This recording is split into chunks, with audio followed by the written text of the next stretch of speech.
Hi there, welcome back to my channel. For today's video, I will be doing a budget breakdown for my salary paycheck.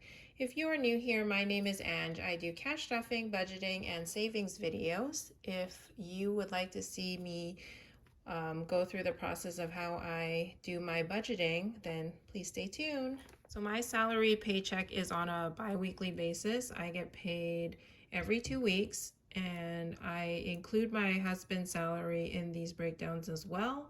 And he gets paid on a bi-monthly, semi-monthly basis. So he'll get 2 paychecks a month. But because my paycheck falls very close to his paycheck, I usually combine them. I think there are 2 months out of the year where I will receive an extra paycheck. So I believe it is in April or July, and then there may be one toward the end of the year. So for this one, I will be including both our paychecks, and let's get started. So I had covered this page. I just wanted to cover some of the personal information. The date is usually the day that I would get paid. So I do get paid on Friday, which would be the 25th. And then I believe my husband's paycheck is on the Monday, will be on the 28th, because his company usually pays after the Friday that's closest to the end of the month. So first, I like to break down our income.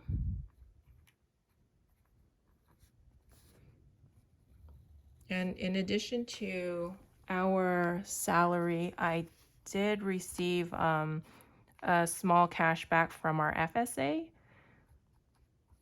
So how the FSA works is I basically will submit a receipt or an invoice from my children's daycare, and then because they always take out a specific amount of money each month from my paychecks, that kind of just accumulates. But because the invoice that I had submitted exceeds the amount that was in my FSA account, I believe how they're doing is they're just sending me a refund every time money has been taken out of my paycheck. So the FSA return amount was $193.14, and then so I will add my paycheck,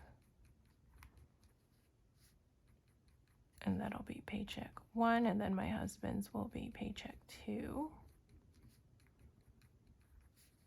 And then I have an estimate amount. I don't know the exact amount right now. So what I usually do, because I like to do my budget sooner, is I'll just leave a placeholder on the sticky note. And so I'll actually put it up here. So I'll just put the FSA amount here, and then for my paycheck, I had decreased my contribution to my 401k slightly by a couple percent because I am front loading it. So toward the end of the year, I will no longer be paying for my 401k because it will be fully funded. But because I think I'm well ahead of schedule, I just decreased it by a couple of percent, and I'm not 100% sure how my paycheck is going to look, but I am estimating it to be about $2,000. And then my husband's is relatively consistent at $2,300. So that is the amount that I have to work with. So I will just calculate that. So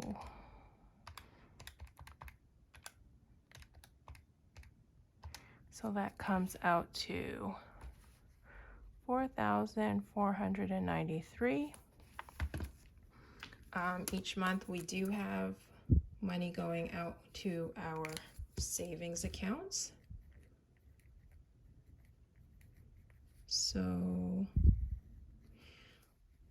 We have savings for our children. So this is for my daughter, my son, and then we also have savings for additional savings for retirement.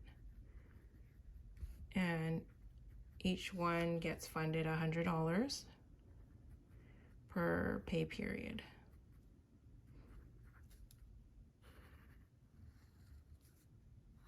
So we consistently take out $300 a month for our savings, and this is an automatic withdrawal that does go directly into their invested accounts, and they're basically auto drafted, and then they automatically go into the market. So the remaining amount after our savings, I actually won't put in this amount, but because until I have the exact numbers, then I will fill out the amount, but I know how much I'll have to work with. So, and then the next are our fixed expenses. And these expenses basically are the same, and they remain in our account, so you never see me actually cash stuff these. So okay. And I have a little cheat sheet on the side. So I have so this month we have our mortgage,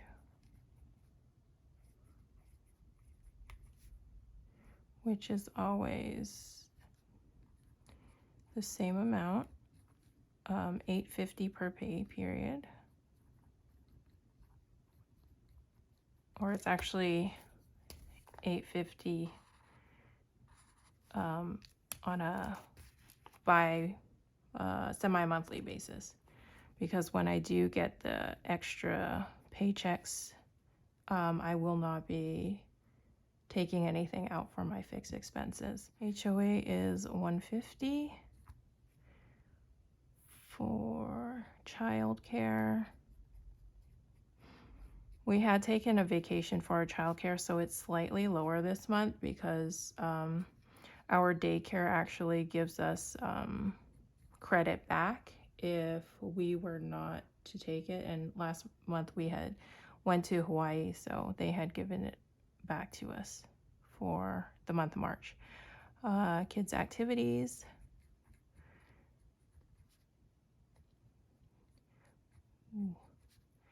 Is $130. And then for internet, we take out $40, and you're gonna see that all of these are round numbers, and the reason why is because I like to have some buffer in case like for utilities it is slightly higher some months or lower other months. I like to have that buffer in our bank account when these funds are withdrawn. For mobile, it's $85, and then for utilities, it is $125.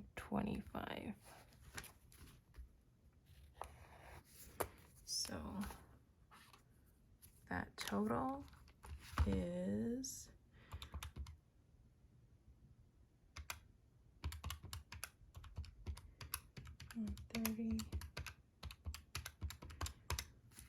$2,250.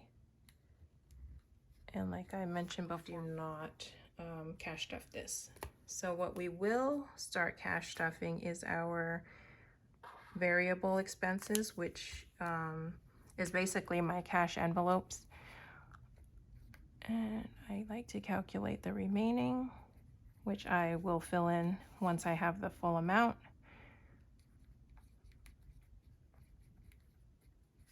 And for variable expenses,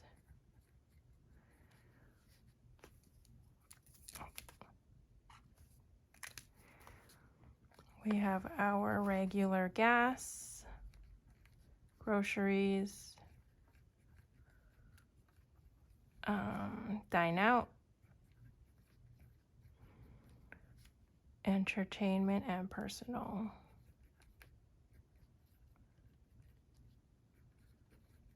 And I will be stuffing for a 1 week time frame because I do have a cash stuffing for my short-term rental at the end of March or beginning of April. So I will just be doing a 1 week variable expense stuff, and then for my short-term rentals I'll be doing another cash stuffing for these variable expenses. So I think this past week we had worked out a pretty good amount, and I kind of am getting a hang of how much we are spending each week. And for gas, we are going to put in $80. For groceries, we'll get the $100. Dine out will be getting $50, and then $25 for both entertainment and personal. And a lot of times we don't really use the entertainment and personal, but it kind of acts as like a buffer for when we do go over like groceries or if we dine out a little more. So that's kind of where it is. And the total comes out to $280.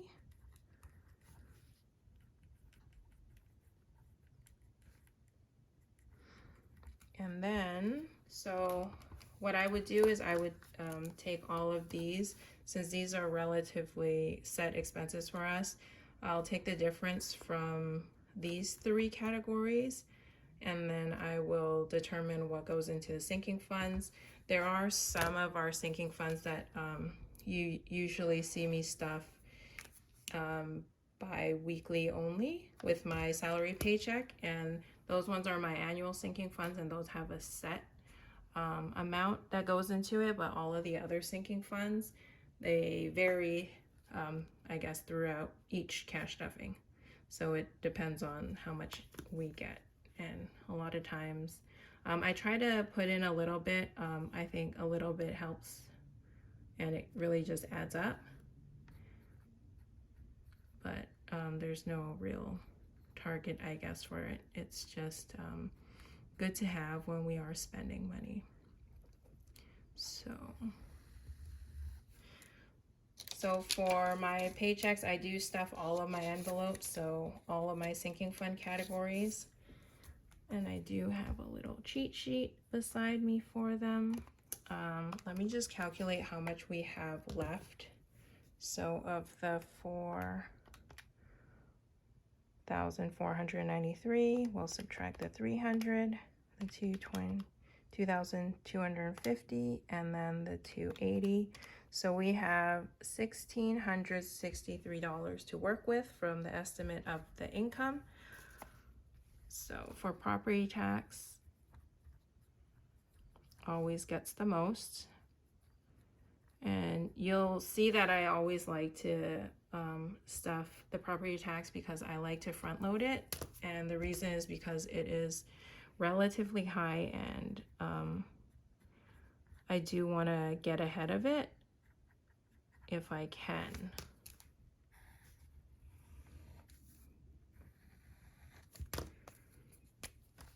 So for my salary paychecks, I always put in $600. And then insurance,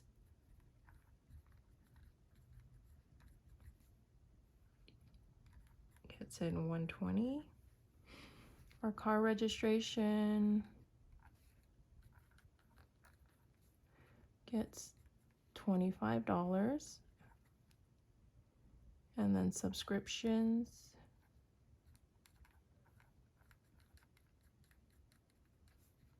will get its regular $12, and then membership, which is just our Costco membership, gets $5. So these are the annual sinking funds that I do every month, or every Paycheck. So I'll just subtract those ones. And then I will be left with $901 to put in all of my other sinking funds. And I think for this month, a continuation of this month is I am targeting to kind of complete my savings challenges, just because I don't like to have so much cash in the house. So I think the sooner I can finish the savings challenges, the sooner I can put the money into the bank. So that's kind of what I'm targeting toward. So I am hoping to have them completed maybe by April or May, and we'll see from there. But for my next categories, it is car maintenance.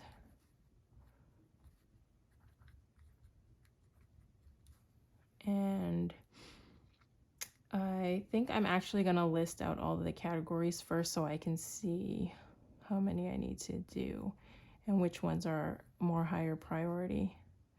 Medical, emergency.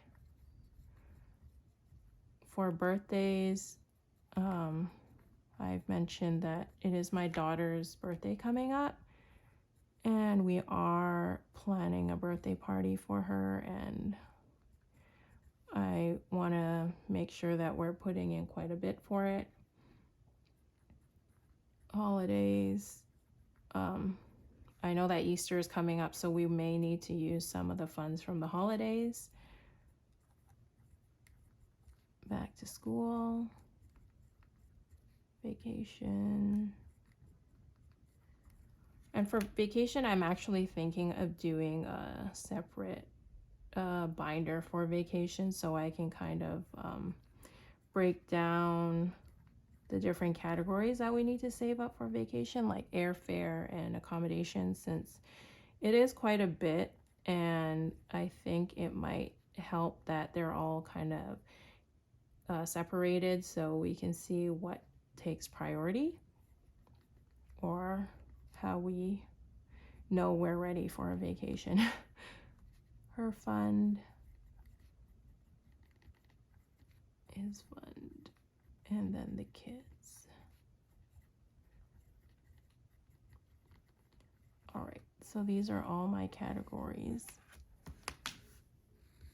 And then, so for car maintenance, I think we can put in 25. So minus 25. I want to do birthdays first. So birthdays will get 100, and special occasions will also, I think we'll put 80 in special occasions. We do have a few important events coming up. Spring is a super busy month for us. We have weddings, birthdays, and we have a lot of friends that are hitting certain milestones. So we'll need to withdraw from this fund soon. And then for medical, I think we are good just to put $20 in. So for our medical, it is mostly for like copays and stuff, but because my husband does have like an HSA and I have a small amount in an HSA account, we do take funds from that as well. So I don't put super high priority on our medical, but it is nice to have. For emergency, we'll put in 30, so that's 20 and 30. Holidays, we'll put in $20 minus 20. The next big one, I think, is our vacation, and we'll do 50.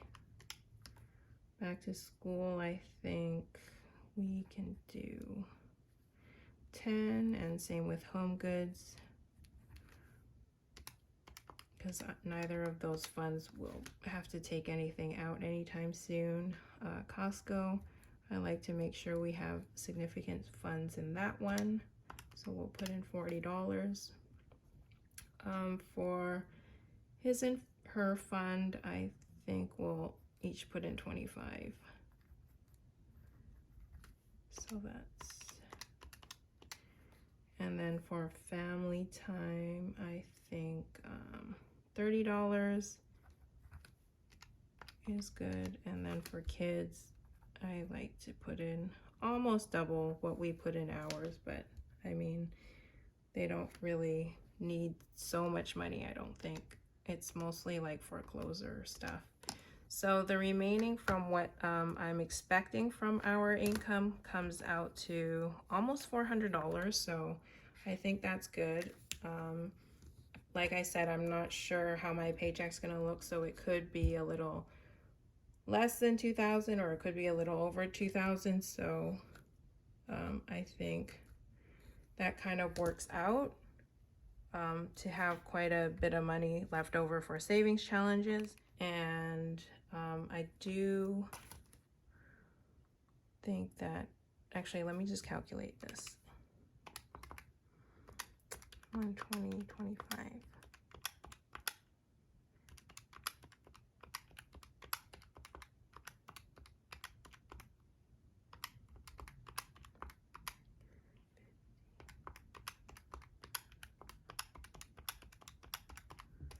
So that comes out to $1,267 that we will be cash stuffing for our sinking funds. And like I said, we have almost $400 left, and I am anticipating for me to have a little bit of rollover money from our spending, because normally during the week we don't really go out. Our kids have a few classes that they attend during the week, but aside from that, we do cook at home quite a bit. It's usually just the weekends that we are spending most of our money. So that does it for my budget breakdown. If you like this kind of content, I'd love it if you would hit that like button, subscribe down below, and leave me a comment and tell me how you're doing. That does it for my video. Thanks for watching, everyone. Bye.